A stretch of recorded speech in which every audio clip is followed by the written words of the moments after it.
That's phenomenal.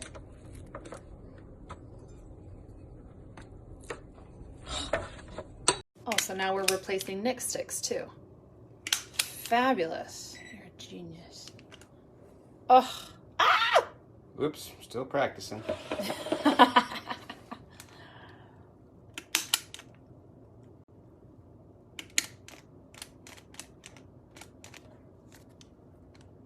Running out of meat. Sausage. Wow, this is so cool. How long are they going to cook for? 8 hours.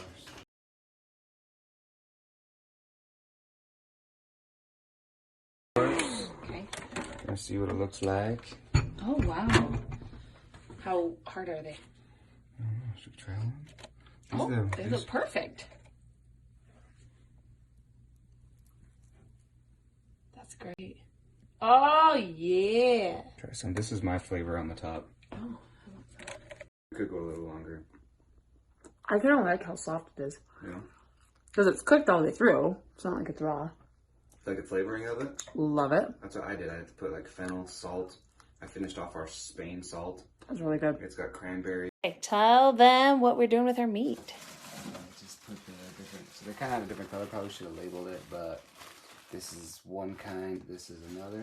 Just dabbed off the fat, liquid fat that would come to the top of it to help it stay longer. It goes rancid faster. But it has a shelf life of a few weeks, and we're keeping it in the fridge, and we'll probably eat it within the next couple of days. So Yep. no real problem there. So Cool. That's it. We're Pretty excited. pliable. After we had it in for Squeeze it again. 4.5 hours is all.